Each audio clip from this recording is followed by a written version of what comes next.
All right, good morning, everyone. Thank you for coming today. As Dr. Mao mentioned, I'm going to talk about fishing, but in this case in a NanoAquarium, which is a platform that I'll describe that we use to look at both radiation chemistry and electrochemistry, and that will come out in the talk. But before we begin, we should start, as all things should start in research, by thanking the people that make us being here possible. First, I'd like to thank Joe Grogan. He is the PhD student who started this project, who really paid the scientific debt that makes all of this possible. So when I introduced the NanoAquarium, that device, just imagine Joe sitting holding two silicon wafers together for years until by pure force of will, they stick together, and then we got our device. A little bit of exaggeration there. Frances Ross, she's one of the pioneers in liquid cell electron microscopy. She's up at IBM TJ Watson, just outside of New York, and she's a great collaborator that really helps us with this work, especially the copper electrode deposition. My advisor, Dr. Haim Bau, who's here in the front and introduced me, he's the one who keeps me busy and somewhat focused in my studies. Beyond that, these experiments and all these simulations take a lot of work, and there are many hands, many cogs that go into making this project successful. And I'd like to thank those collaborators as well, especially Michael Norton. He presented last week. He's my collaborator here in the lab. And then Jung Park, who is from UCLA and is also at IBM now. They're the ones who actually turn the knobs with me when I do these experiments. Beyond that, this work is funded by the National Science Foundation, so they're the ones who actually pay the bills. So your tax dollars, thank you. All right, so we want to look at liquids with the high resolution of the electron microscope. So if you take something like water and put it in the high vacuum electron microscope, this is like putting it in outer space, what do you think would happen? In all the movies, whenever the spaceship breaks, everything gets sucked out. So a high vapor pressure liquid, such as water, will just evaporate if you were to put it in the high vacuum of the electron microscope. Now, if you wanted to image, say, nanoparticles aggregating, this would be very difficult to do that dynamically if there's no longer liquid there. You just have a dried out clump.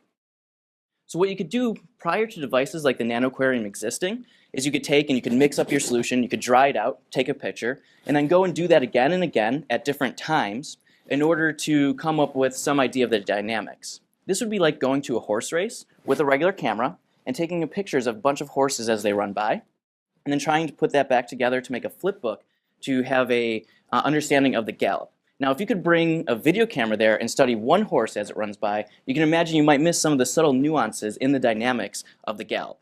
And that's what we're going to do with the NanoAquarium. So what type of processes do we want to look at? Why is it important to look at particles in aqueous solutions and other liquids at the nanoscale? Well, there are many recent advances such as colloidal crystals, where you can take these very small nanoparticles and you can mix them together in the right way in order to come up with a new metamaterial that has properties that are beneficial for, say, solar cells, where you can increase the efficiency of solar cells.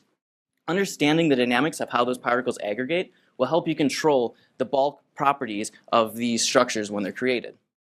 Now, if you want to make nanocrystals, such as these cubic crystals that are shown in the top right here from the Chris Murray group here at Penn, you might want to understand how they nucleate and how they grow so that you can control their geometry. So if you could have a dynamic study of how these particles nucleate and grow, you could then have better control over the resulting properties.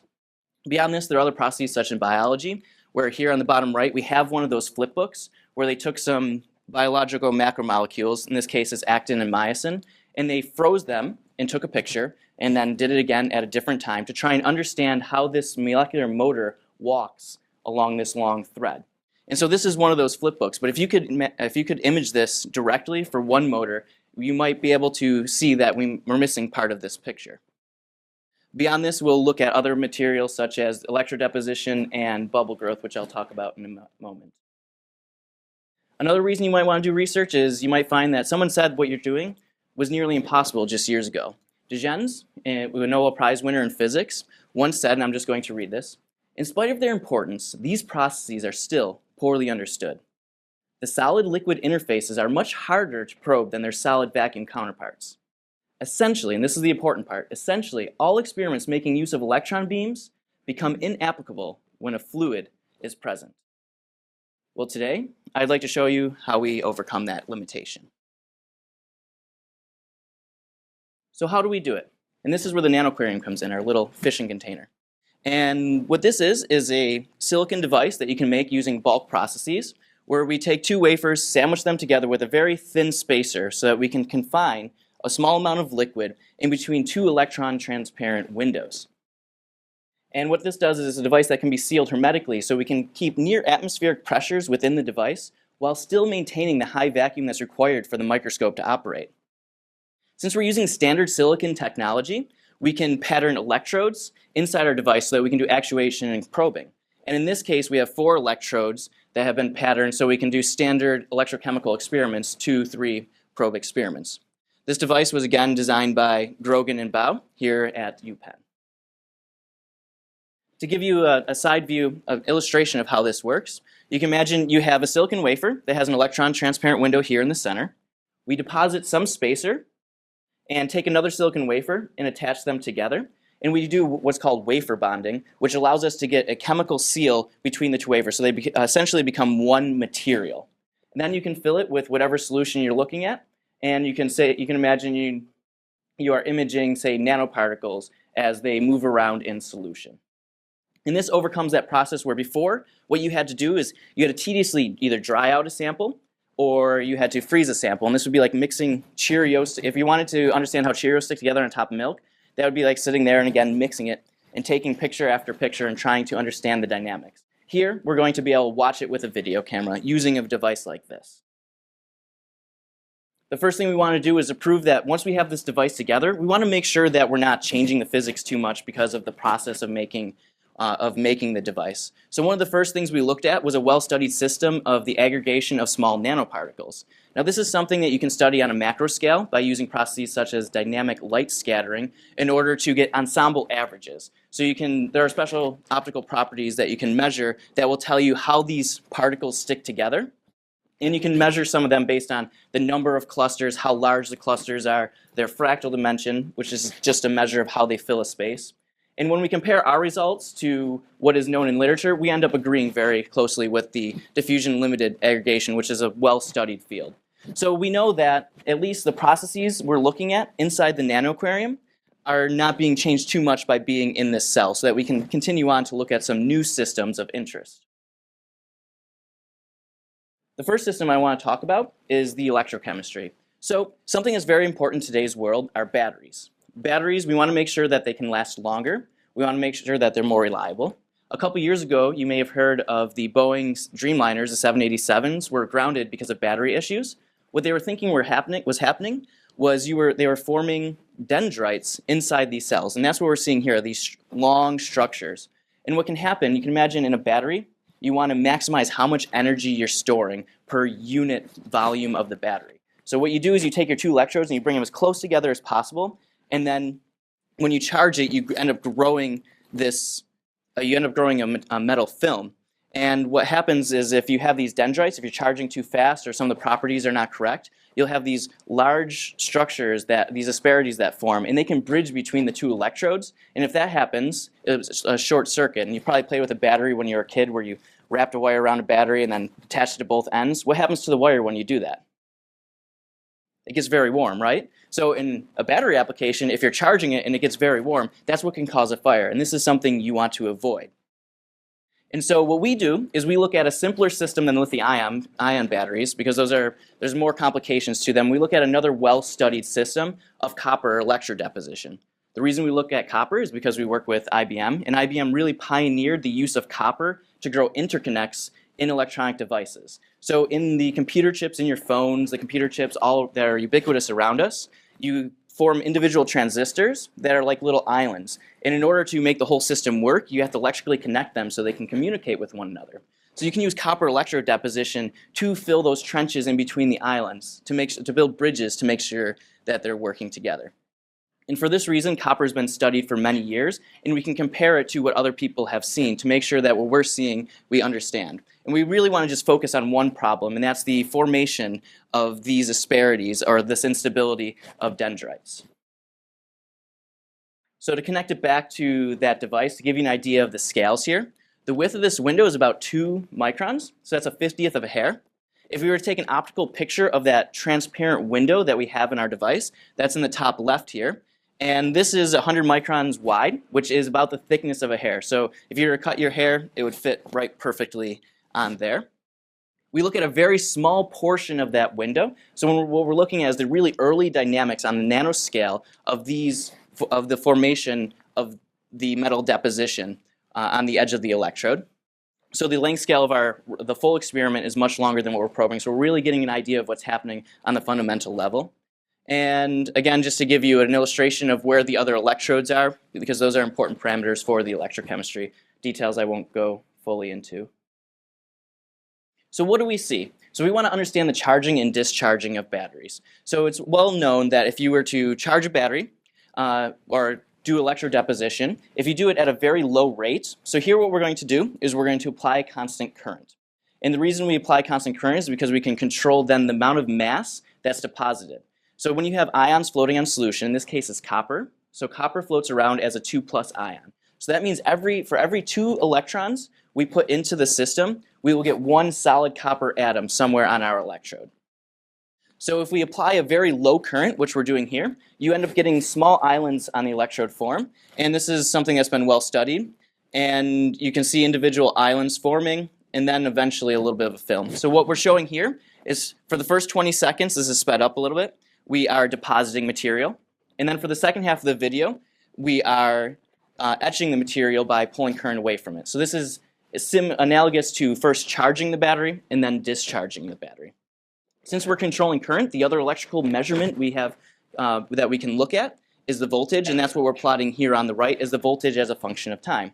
So you can see that we start with some open circuit potential, just the potential it takes to get for no current to flow.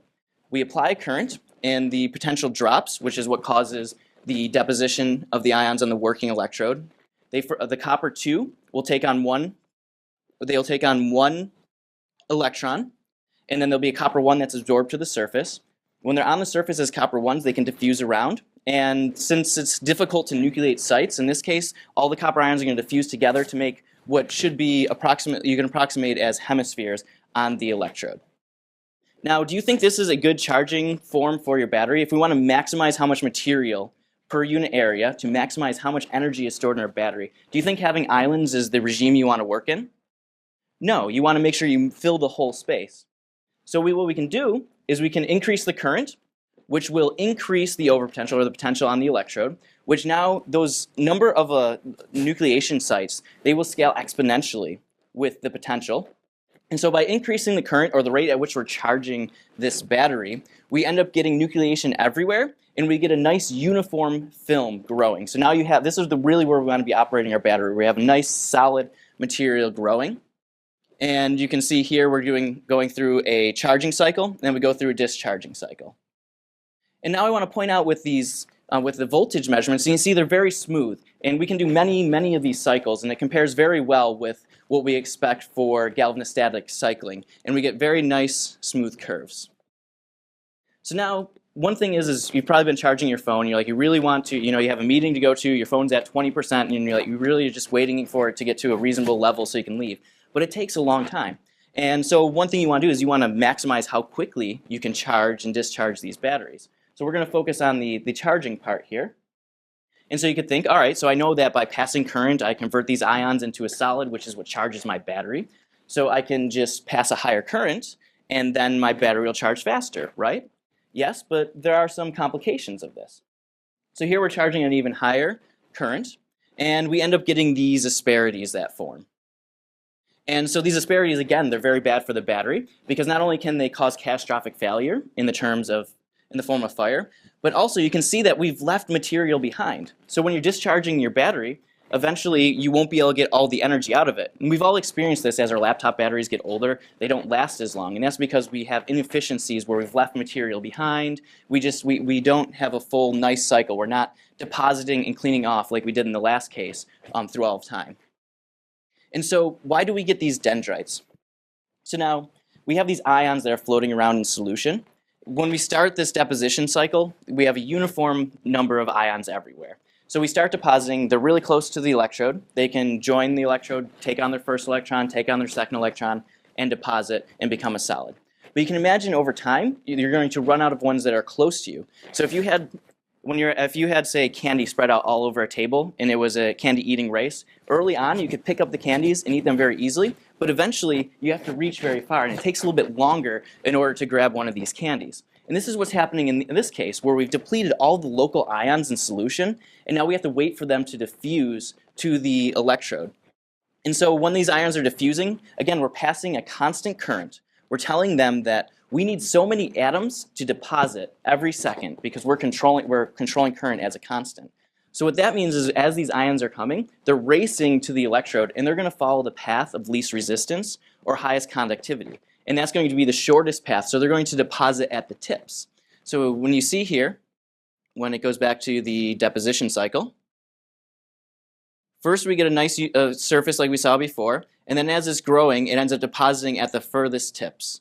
And this is really clear in one of the next videos.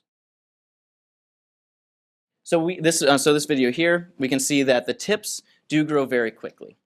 So we have a lot of qualitative information. I showed you a couple of videos now. We have hours and hours of these deposition videos. We need to convert them into some quantitative measure. We need a way to understand what's going on so that we can really probe into this instability. So we've developed a completely non-parametric, completely unsupervised algorithm, which all that means is I can set it up, just import the video, rotate it so that the electrode is horizontal, and then do a little cropping so that we don't have the silicon edge of the wafer or any of the timestamps in the video. So we get a nice clean video and we can just let it run through. So all these hours of videos, once you set them up to this stage, they can just go and I don't have to sit there and draw a line to extract the edge.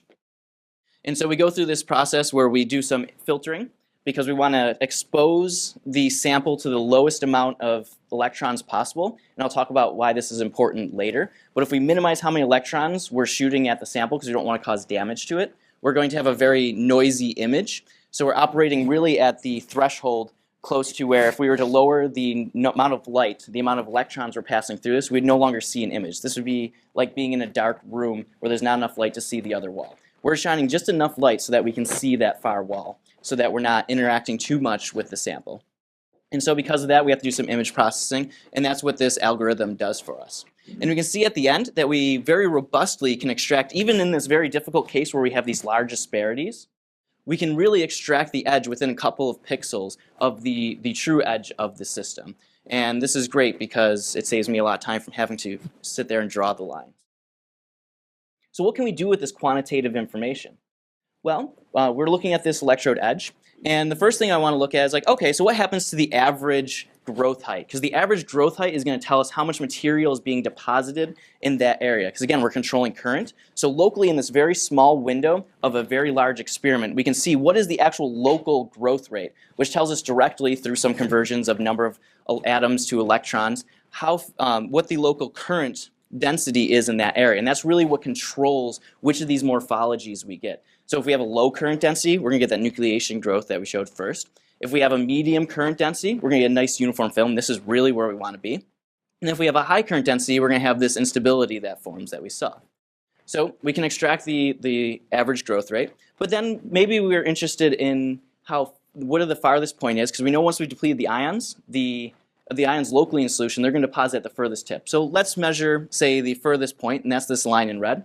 And just because we know that the ions are never going to get eventually to the lowest point, let's measure the lowest point. So on this graph on the left, we have plotted versus average growth height, which is directly related to current, which is directly related to time. So you can think of this as a scalar multiple of time.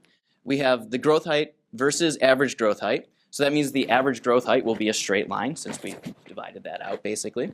And then we have the maximum height in red and the minimum height in blue.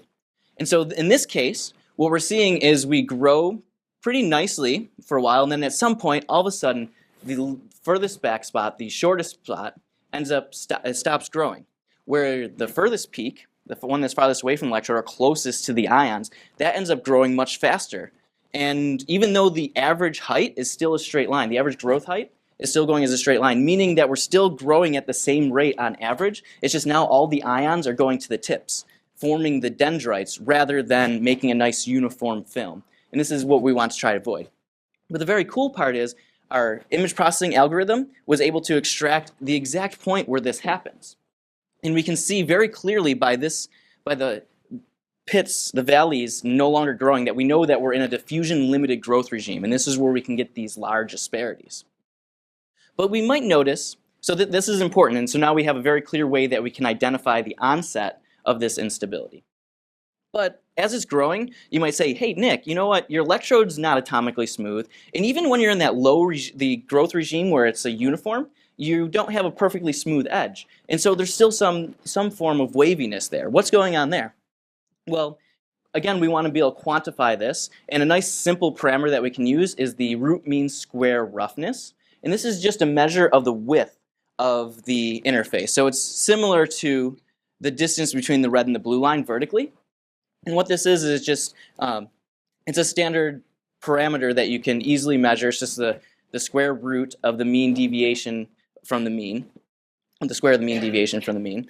And we can plot that as a function of, again, growth height. We choose growth height because that's a way to normalize for the variations in current density along the electrode. And again, that's analogous directly to time. And we see that in the early stages, we have a pretty smooth growing roughness. But then all of a sudden, at the same point where we get this, where the values stop growing, we have a huge growth in the Rms roughness. And we can pick out what the growth exponents are, so how fast these grow with time exponentially. And in the early stages, we have a nice 0.3, but then once we have dendrites, we have a very large number of almost 4. And so here's another quantitative measure that we can show the onset of dendrites, but also it tells us about the roughening over time of the initial surface, which if we can minimize this exponent, then we will have a smoother surface. And that's really what we want to probe in our battery charging. Okay, so you might say, Nick, you showed some earlier growths that were uniform. How do they compare? So if we were to look at a very long time deposition at a low current density where we don't get dendrites, but we still do get a waviness, we'll see a couple of things. Starting with, again, the maximum height, the average height, and the minimum height here in the top left. We see by plotting, oh, sorry, this is versus average height, not time. But again, they're directly related. When we plot versus average height, we have a straight line. And what happens is initially there's some roughness of the electrode, but then you do get some waviness on the growth deposition. And so we see that first the maximum and minimum deviate a little bit, but then for the majority of the experiment, they stay pretty much constant.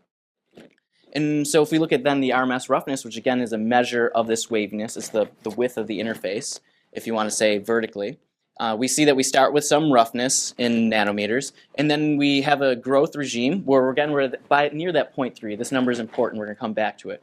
We grow at some exponent of 0.3, and then at some point we saturate, and we have a flat line where the roughness doesn't continue to grow. And this is really the regime you want to be in, where you have this pretty much constant width between your peaks and your pits, your valleys and your peaks. And what this means is that everything's kind of growing uniformly. You're not having these large disparities, at least, that are growing. Because the waviness is, you're going to have it no matter what. You're never going to be able to have an atomically smooth surface in one of these systems. This 0.7 that we get at the end, you might notice that initially there's a lot of waviness, that there are many wavelengths showing up here, but towards the end of the experiment, after 350 seconds of deposition, we see that we have nice large waves. And so again, we're looking at a very small portion of this long electrode. So what we're running into at these long times are edge effects of the fact that we're only looking at 2 microns of an electrode that has a perimeter of 1400 microns. And so you can see that if you were to pick off the waviness here, it's about 350 nanometers. So that waviness is approaching the length scale of our window. And that's why the Rms roughness will end up deviating. And that's something that's been studied with at least simulations and is known to occur. So how can we understand these Rms roughnesses? Why do I choose Rms roughness? I like to take the worldview of kinetic roughening, which we can understand through some very simple simulations. So on the left here, I'll start with random deposition. So what we're doing is we're starting with a flat surface. We're randomly choosing columns on a discrete grid, and we're dropping particles uniformly in a random fashion. After some time, you'll get a surface that looks like this. And if you were to measure how the Rms roughness scales versus height or versus time, because again, it's going to be directly related by a scalar factor, you end up getting a growth exponent of 0.5. The beauty of this process here is it's a Poisson process. You can actually solve it analytically, and you should get a 1/2 exponent for the scaling. And so this roughness will grow indefinitely in this uniform deposition with this scaling of 0.5. So we'll jump over to the far right before we come back to the center.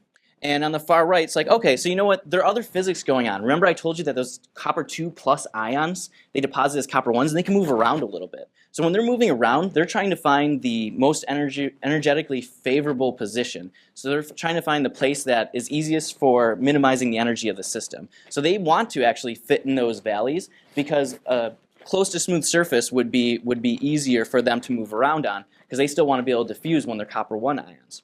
So if we add diffusion into the simulation where now we drop a particle and it looks to its left and it looks to its right and it finds the minimum spot there and sits there, we end up getting a much smoother surface that if we were to measure how the Rms roughness scales with time in these simulations, you end up getting about 1/4. This problem is a little bit harder to solve, so we have some estimates and some limits of the exponent, but the 0.25 is something that comes up in many simulations, has been well shown.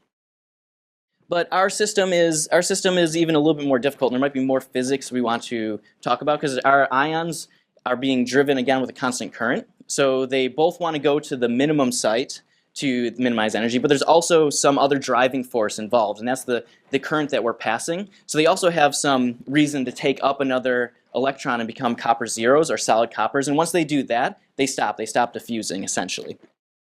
And so if we were to model a different system called ballistic deposition, we're dropping particles, and as they fall down columns, they look to the left and right as they're falling, and if they see another particle to their left that's already deposited, they stick to it. And that's why we get some space in between here. And so now we have two competing driving forces. We have surface diffusion in the form of that information can still propagate laterally because we're looking to our left and right, but it's doing it in a way where we have a driving force that wants it to deposit quicker. And so when we look at this, we end up getting a higher coefficient from the 0.25 that we saw the random deposition with diffusion. But also we get this interesting thing that happens where there's some saturation because now information is being propagated laterally and we can end up having a constant roughness basically that forms in these systems. If we were to measure those parameters that we started with, where we look at the maximum height and the minimum height, we're just going to do it for the ballistic deposition because that's closest to mimicking the physics of our system without actually solving the very complex mathematics behind these depositions. We see that we have first a growing of the maximum and minimum. The variation between them grows, and then it becomes essentially constant as a function of the average height. And if we look at the Rms roughness, it grows exponentially. These are log-log plots, and then it saturates essentially. So this looks very, very similar to what happened in especially the low current density case. So if we compare it back to that one, so here showing a couple of the pictures, if we look at what's happening with the max and min, it looks very similar. And again, with the Rms roughness, we end up having the same process. But we already know that we can deposit at some medium rate and not have dendrites form. And you'll know this because when you charge your battery, you've probably charged your phone or your laptop battery, it goes very quickly to 85%. That's because there's a lot of ions in solution and you're never depositing faster than diffusion can resupply ions. But as you get towards the end of your charging cycle, you probably notice that last 10 to 15% takes a lot longer, and that last 1-2% just takes forever. And you might ask, so why? Why is that happening? Because what you end up doing is you keep on lowering the rate at which you charge your battery in order to deposit slower than diffusion, so that you never go into this, you never hit this instability range. But we want to maybe come up with some alternative ways of looking at charging cycles so that we can charge our batteries faster while still avoiding this regime. So if we look back at this original case where we were charging at a very high rate, we were growing very quickly in this case, we see that there's this whole regime that's the same as that medium current density where we get uniform growth. And we can very clearly see that there's a point at which we have an onset of dendrites. And so what we want to do is maybe we can exploit this. Maybe we can come up with creative ways of pulsing or cycles of charging our battery. They're not just a continuous charge, but take advantage of the fact that we have some regime where even at a high current density we're depositing very quickly or charging very quickly, where we're not having instabilities form. So if we model this system in one dimension where we have a wall, we start out with a constant concentration, and we apply a constant flux at the wall, which is a constant current. We can ask the question, at what point do we transition to this diffusion limited growth? And the diffusion-limited growth will occur when we've reduced the surface excess ions, so the ions on the surface essentially, to 0. And in one dimension, we can solve this problem and retrieve the Sand equation. And if we plug in our experimental parameters, the concentrations that we use in our copper sulfate buffer, and the current densities that we use for one, in that last case where we do have the dendrites forming, we end up getting a time of 2.11 seconds with this 1D model.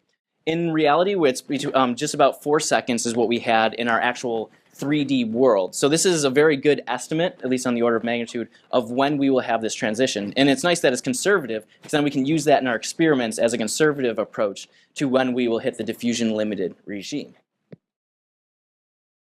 So again, this point is where we have dendrites, either seen but through Rms roughness, or seen here when the valley stopped growing, is about 4 seconds.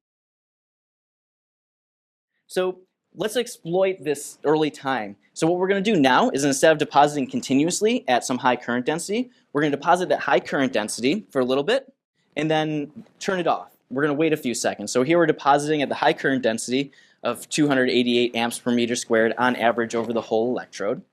And then we're going to wait 5 seconds. And I'll let you watch what happens here. So we get this surface that's growing that never forms those large asperities.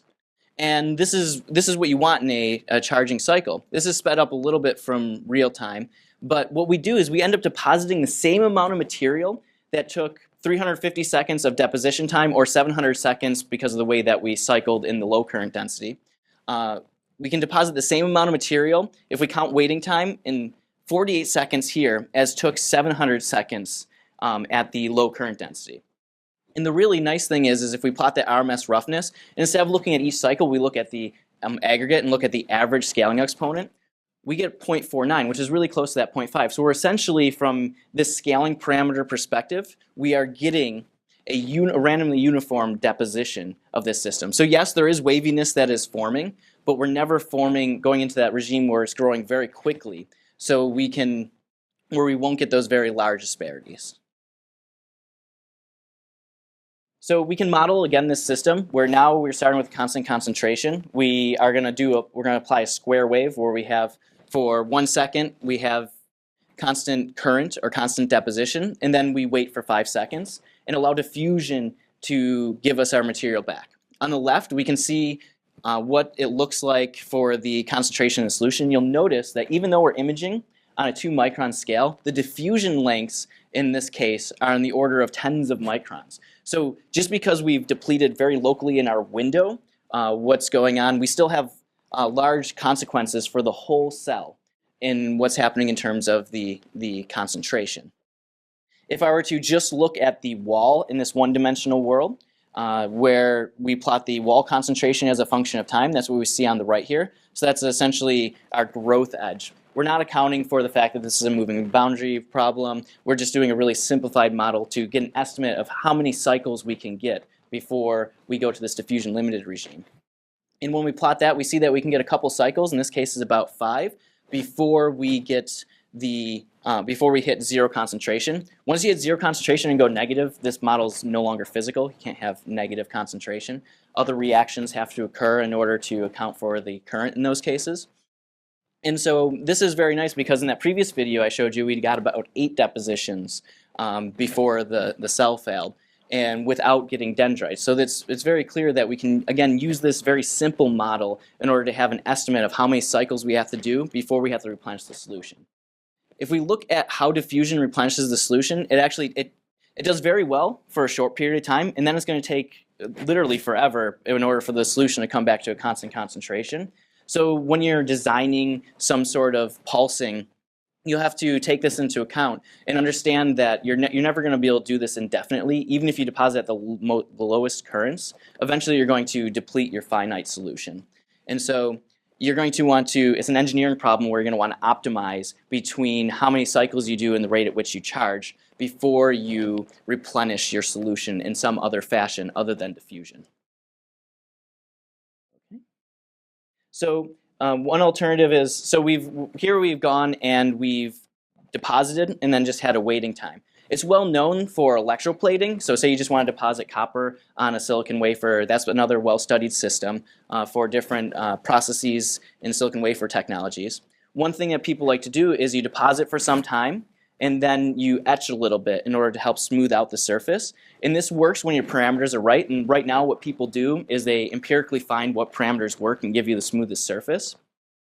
And so in sweeping some of these parameters, you do need to be cautious because you might just a priori be like, oh, okay, I'm going to use this set of parameters, but my system's a little bit different. There are consequences to doing that. What we did when we were doing some reverse playing is we deposited at a high current density of 288 amps per meter squared for 1 second, but then we etched at 108 amps per meter squared for 5 seconds. What ended up happening is we were etching away too much of the material.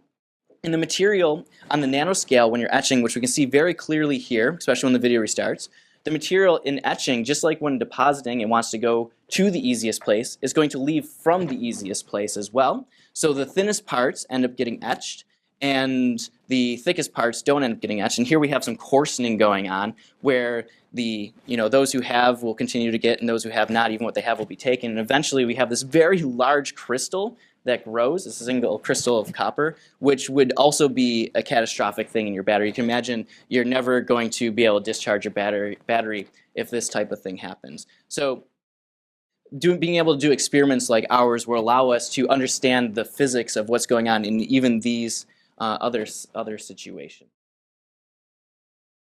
So any questions on the copper electrode deposition before I move into the next phase? Yes.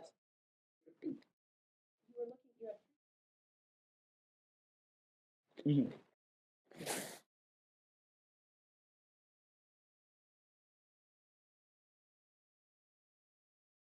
Yes.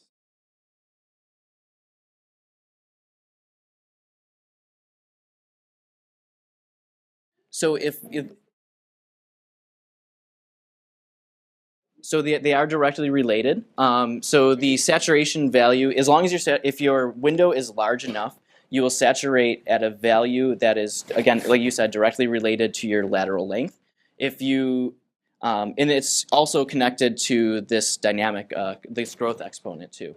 So in the kinetic roughening model, the crossover time, the time it takes to get to here, is basically your length scale of your simulation or your domain to an exponent that's related to this beta and also the saturation value.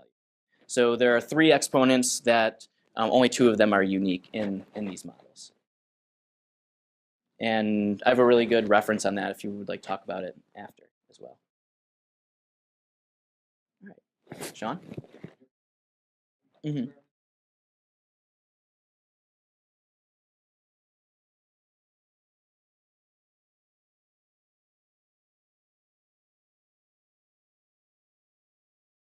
Yeah, so that was, we did a couple of these different depositions, and this was the time where you end up getting this type of behavior. So you can definitely do cycles where your stripping current is more reasonable, and you get a nicer growth. So that is what you have to be careful of. Here, I just want to show the exciting part. Whereas if you just a priori just guess like, okay, we're going to use someone else's protocol, you can get to the point where you are doing more damage than being helpful. All right, very good. So again, here is one system that we are able to study with liquid cell electron microscopy, but we are shooting a very large amount of radiation at our system. Electrons they're ionizing radiation, and they can cause a lot of damage. And in the case of an electron microscope, we have a lot of electrons going through a very small area. At most, we have here we showed a view where the beam was going through a 2-micron radius.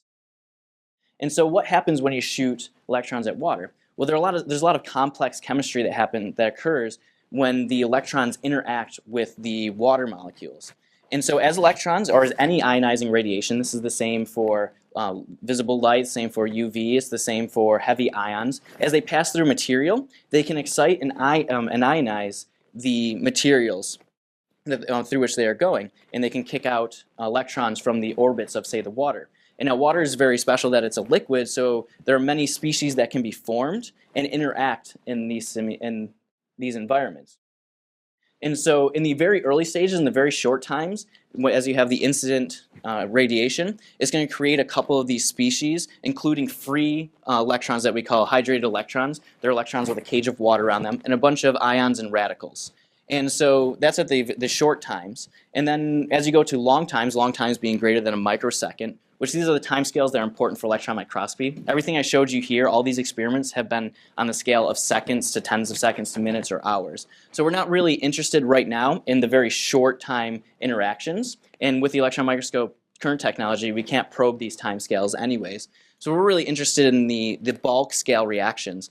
And after some time, the initial ionization event, you'll have reaction and diffusion occurring to the point where your whole solution ends up being completely mixed, and you have bulk homogeneous reactions that occur on time scales longer than this 10 to the negative 6 seconds, along with the reactions that occur at the short times.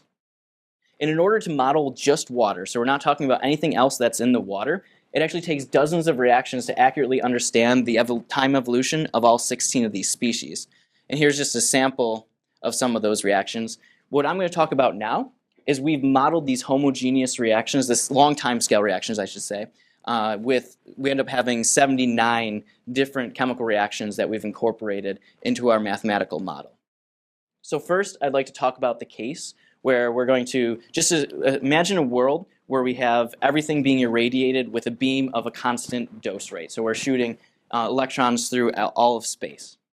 If we look at the time evolution of some of the species, now there are 16 species, so I'm only going to show a couple of them so that for clarity, and these are the ones that are most important for electron microscopy. So we're going to shoot a lot of radiation in the electron beam from the electron microscope at this water sample, and we see that very quickly we end up reaching a steady state of all the species. In this case, for typical TEM conditions, we end up reaching steady state within 10 to the negative third seconds or a millisecond. This radiation chemistry is what this field is called. It has been studied a lot for, say, medical imaging. And the dose rate we get in the electron microscope is about 10 to the 7th, 10 to the 10th rays per second, which is just a measure of how much energy is deposited in the material per unit mass. If you were to go for an X-ray, you would be on the order of 10 to the negative 2 grays per second. So we're many, many orders of magnitude above what has been previously studied in medical imaging, and then also in, say, nuclear reactors where your dose rates are on the order of, say, 10 to the 3rd grays per second. And at those low dose rates, it's been well known that you end up reaching a steady state. So here we end up seeing a steady state as well. And we notice that no matter what dose rate we apply, we end up reaching a steady state. So we can come up with a nice plot where we give the steady state concentration of all these species as a function of dose rate. And for practical sakes, the TEM will usually be in the range of 10 to the 6th to 10 to the 10th grays per second. It can go above and below that, but that's really the range we're going to focus on. And one of the really neat things is that we see it for these high dose rates, we end up having pretty much exponential growth as a function of dose rate. So we can actually parameterize this system in that way. So I was talking about an infinite world with infinite radiation, but I showed you earlier that we're really irradiating a very small part of our window, and there's a lot of liquid elsewhere. And we know that diffusion is important because that's important in our electrochemistry experiments. So what happens when we now take and irradiate a very small region, say a 1 micron radius beam, and then we have a very large device? So in this case, we did some simulations in COMSOL where we irradiated 1 micron in radius in a one-dimensional spatial model, and we have a device that's 50 microns large. Once the device is much larger than the width of the beam, so once it's, say, 10 times the beam, so 10 microns, once you're above that, the system behaves the same way, just the time to steady state will take longer, and I'll show a plot with that later. So if we look at two species now when we have this spatial distribution, two of the most important species, hydrogen gas, which is the most well-behaved species in these models of all the 16. And that's because you can imagine if you were to completely irradiate and completely destroy all the water, eventually you could get to the point where all you have left is hydrogen oxygen, because that's what it's made up of. So hydrogen happens to be the species that reacts the least, and so it's the most well-behaved. And you get a very nice growth in time where first you grow pretty quickly in the beam, get within, say, half of the steady state concentration within a few milliseconds. And then it just takes time. Then you have to wait for diffusion to fill up the rest of the device before you can reach the full steady state of the case where you have diffusion. Hydrated electrons, on the other hand, they are the most reactive species. Here are free electrons that really want to react. They really want to reduce species in the system. And here we have some very interesting behavior where first we spike at some short times, but then we come back down. It takes a while to get to the steady state concentration. But again, it's very interesting that here I'm plotting on a linear scale. And as with dose rate, we have many orders of magnitude for the steady state concentrations. We're still going to be within a factor of 2 about of our final steady state concentration very quickly. So I say that there are these steady states, and I've shown you some models that show their steady states. You might say, so Nick, do you have any experimental evidence when you're shooting large amounts of radiation at water that you should reach a steady state? Well, here are some experiments where we ended up seeing bubble growth. So the gaseous species being hydrogen and oxygen. Mike talked a little bit about these last week. But here we see a very uniform growth in that they're very consistent, and the growth rates were very consistent as well. And this implies that we had to have reached some close to steady state in these devices in order to have this be this consistent. And so here's some experimental evidence in terms of bubbles. And so one of the things that's very important for these bubbles is knowing what the pressure is in the device. In order to have a bubble, you have to exceed the saturation concentration of whatever gaseous species you're looking at. So we end up looking at some both optical and then microscope images and do a fitting to a beam bending problem because we have a square membrane that's very thin. So there's a solution to that analytically. And we can compare that in order to estimate what the device pressure is. And we can get device pressures that are anywhere from, say, 1/10 of an atmosphere to multiple atmospheres, depending on how we clamp our device. In these particular experiments, we ended up getting something that was on the order of 1/7 of an atmosphere. And so that means we can now compare the saturation concentration to the concentration we get from our simulations of the hydrogen production, say, for example. And so if I plot the hydrogen at the center of the device, and you can see here that we plateau, and then as diffusion fills the device, we end up coming up to the final steady state concentration. If we plot on the bottom here, the bottom right, we show just the center line, because that's where the concentration is always going to be the highest in the device. We see that we end up, for 2 different device sizes, one very large, one relatively small, we see that we have similar qualitative responses, but if we were on the order of 1 atmosphere, very quickly, within a millisecond, we're going to be above the saturation concentration. So if there's any defect on the surface, you can get bubble growth and nucleation, which is most likely what we're seeing here, where we have a little bit of defect that might be hard to see on the screen, but we have a very nice nucleation site where we're able to get bubble growth. So our simulations are agreeing, qualitatively at least, with having these formations occur.